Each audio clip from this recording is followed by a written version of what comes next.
Mabuhay and good morning. My name is Jürgen Steinmetzer, joining you from eTurbo News and live stream for the breaking news show, this time from Manila, Philippines. With me is Dr. Peter Thaler in College Station, Texas. It seems to be a beautiful day here in Manila. I'm here at the Marriott Manila Hotel. I'm looking out actually to the airport, and it seems to be a very nice and calm day. I haven't been outside yet. How are things in College Station? Well, we had today, of course, it's evening now in College Station because you're a day ahead of us in the Philippines. But we had a very rainy day. And actually, most people are very happy about that because we've had almost no rain for well over a month. And we need the rain desperately. So today we had a really hard rain that was soaking for about 8 or 9 hours. And all our plants are now very happy. The yellow grass is turning green and we're it got cool. So it was a cool rainy day today. Tomorrow the sun will be out, but right now everybody's lawn is turning green and everybody's flowers are telling them how happy they are. So we're glad to see the spring rains come. It's a good thing for us here. Um, but I'm sure that your experience in the Philippines has been very unique. We won't need to go into some of your personal experiences, but one of the things that the Philippines is really well known for is lovely people and very caring people.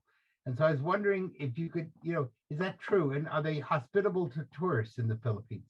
I would say more. I think the entire world can actually learn from the Philippines when it comes to hospitality. And that's why the human factor, the Philippines that are working abroad in literally any country in the world. I mean, you can go to the Middle East, like in the UAE, even Saudi Arabia. It's the hospitality industry is run by Filipinos. It's the same in countries even like the Seychelles. And of course, even where I live in Hawaii, there are many Philippines that maybe have an American passport, but they're Filipinos. And I have to say, if you experience this here in the Philippines, yes, hospitality and service is it's a big factor, and people go out of their way. They're not going to tell you they cannot do this. They find a way to do this. They're Yeah, that's creative. really important because so much of the tourism industry has failed on customer service. And you would kind of expect that to some extent, the Philippines' number one export has been nurses. The Philippines are known for sending nurses Absolutely. and caregivers around the world. I know when I'm in Israel, I get to see lots of Filipino nurses and or Filipino caregivers. And tourism has lacked that. You see that on airlines. I've been looking at all the various analysis of the various air carriers, uh, both American and European and Asian. And one of the things complaints is constantly on long haul flights, the crew serves dinner and then they disappear for 8 hours and then you don't see them again until breakfast. And they're not checking on you. They're not asking if you need anything. And I did see the review of Philippine Airlines. And one of the things that was constantly emphasized was the crew went out of its way to be caring towards its passengers. So I think that's really good. Tourism to work has to have good customer service and it has to have caring people. And if the Philippines can be a symbol for much of the world on that, that's really a very helpful sign.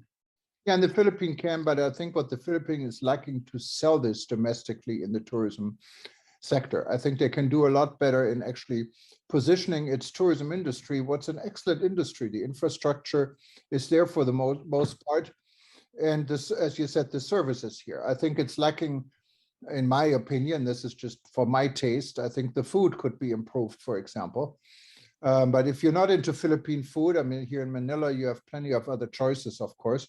But when you get to the country, then you're more stuck to the traditional way. And honestly, it's I not don't my think taste, but maybe others like it.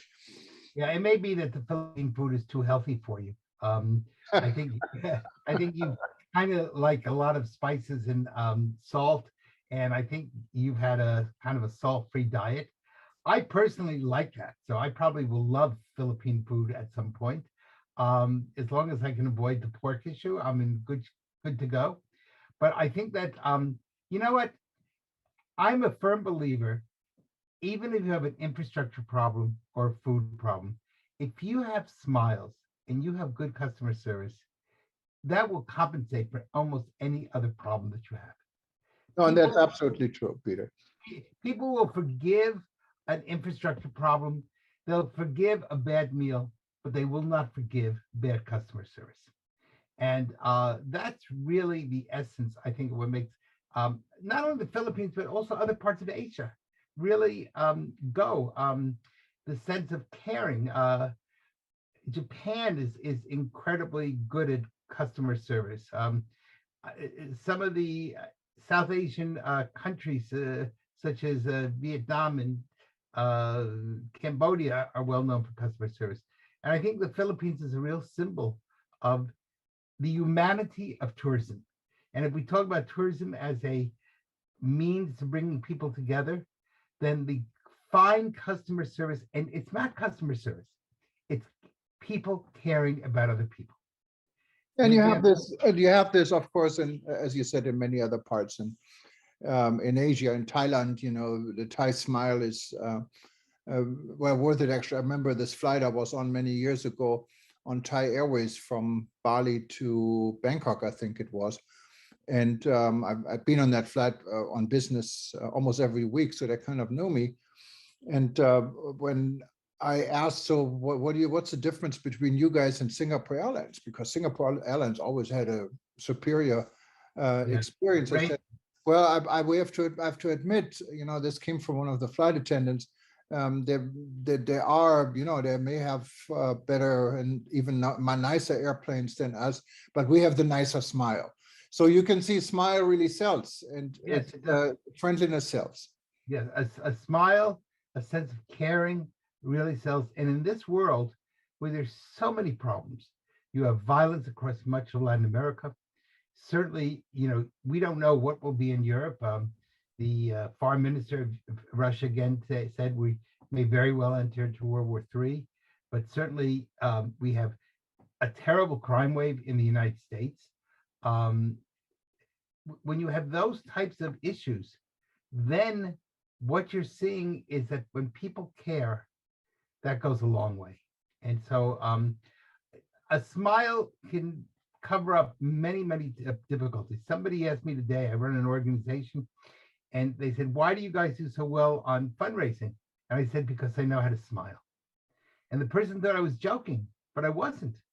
In other words, learning how to smile, learning how to listen, learning how to show caring are really essential qualities in the sense of making tourism work. And I think in that sense, the Philippines, I think, can become a really major tourism center. And it probably needs to have a little bit of work in some other areas, maybe get a few major other international conventions and some niche marketing. And that may be really what they need. I'm working on something right now, and you'll be, of course, will be helping us on in Panama, the idea of creating an international tourism, not just security conference, an international tourism well-being conference. And that will touch on everything from health to people feeling lonely when they're traveling to, of course, making sure that people don't get hurt either physically or emotionally or economically when they travel. But again, those are the types of conferences I think that makes the world move. And no, absolutely. Tourism is about hospitality. It is about people, and it is about peace. And that's why the human interaction is such an important factor in the human development. And it goes way beyond tourism. We can see this in the times of wars and conflict. The human interaction between people may save this world. Who knows? You know, and it's highly important. And tourism is playing an important role into this. Here in Manila, I think we can really say tourism can play an important role. Can play an important, yes. Can play, and the reason for that is that there are places in the world where tourism is only interested, unfortunately, in getting your money. And there are other places in the world that tourism is really about interaction between human beings. If it's a former, then tourism really doesn't bring about peace. If it's the latter, then tourism does a wonderful job about uniting people. But in order to do that, we got to get out of the hotels. We got to get people to get to know each other, to talk to each other, share experiences, get to find ways to see each other. And those are all really basic qualities. And on some level, the tourism industry has been lacking. Um, think about how you're on a long haul flight and the flight attendants never want to talk to you. They're in the tourism business. You're in their home. I mean, it's a flying house, but it's still in the sky. Um, they should want to interact with as many passengers as possible. Get to know them. What do you like? What don't you like? I will say that today I wrote a letter to the main airline that I fly on, telling them that I hope that their premium flights, that the food improves. That the last time I was on it, it wasn't very good, and that I've gotten reports from other people that it was not very good. And they did write me back a letter and said, we want to thank you and we will work on that. So I don't know if they'll do anything or not, but the fact they at least recognized that I was writing to them and they didn't just blow me off, that's good. And Peter, you and I were young enough to remember the times of Pan American when flying was such a privilege and the food was so excellent. I remember the times where I was privileged enough to fly first class on Pan American. I mean, you get the caviar, you get the Dom Perignon, you name it. No, it was all there.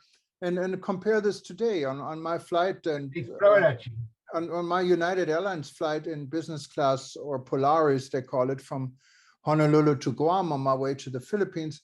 I couldn't eat the food. It was something, I don't even know, some cabbage with some couscous, and it had no taste to it. It's nothing. And it's all on one plate. You know, it's not served nicely like it was before. It's done without heart. And and there's plenty of time. I mean, if 8 hours on the flight, why not just bring a salad? Flight attendants can be bored. Exactly. Yeah, exactly. I remember, and I'm older than you are, but when I flew in the first time in the 1960s. I was the first person in my family to fly. And I flew on Eastern Airlines, which doesn't exist anymore. It was a very short flight. It was from Washington, D.C. to Newark. So it was about 45 minutes on the plane, which was considered really ecstatic. Nobody would get on the plane without a jacket and tie. Women wore heels and I remember that. And they actually served sandwiches between Washington and Newark. Today, you'd be lucky if you got a glass of water. Well, you have to be real lucky if you get this. You have to have a medical condition for that, I think. Yes, exactly. So, yeah, that's a real difference. And of course, you are right. The first time I was on a longer haul flight, which I think was Newark to California, everything was served in bone china. And they came through with a cart with a carved roast beef. And even just before COVID, if you remember, they served at least ice cream sundaes. They came around and, you know, what type would you like sundae? Now you get a Dixie cup if you're lucky. Yeah, no, I remember the time of ice cream sundae on the Honolulu to mainland flights. I had many times in when you fly premium, and it went from Haagen-Dazs down to some secondary brand into some third type brand. You couldn't even taste the ice cream anymore. And then finally they got rid of the ice cream altogether. So yes, I know the times are changing. Yes. I think maybe what they're trying to do is get us all to lose weight. They figure the food is unedible. It's another way to force us to lose weight. But, you know. And forget about wine, you know, when between Guam and Manila, and these are expensive flights. They're not like a first class ticket from Guam to Manila. It's like $1,200 for a relatively short flight. And you asked for wine. I said, no, we don't serve wine. It's because of COVID. So that was a week ago. Yeah. So I think we need to get rid of this concept. COVID has become the excuse for everything. Yes. And the public is going to get really disgusted with it. I think, you know, people are really tired of all the mandates, would make no sense. So I can sit in a restaurant for 3 hours and I don't need a mask, but I get on a plane for an hour with a much better filtration system. And up until a few days ago, they would tell me I had to have a mask. And you say, why? They said, we don't know. And I cannot tell you how many times flight attendants said to me, make sure you wear as loose a mask as possible so you'll be comfortable. I'm thinking, if the mask is loose, that doesn't do Don't any need a good. mask. Then why do I need a mask? He said, well, it's really not for health. It's not for science. The mask is to show obedience to the government. Well, that's fascism. And we need to get beyond this. At this point, I think people are tired of it.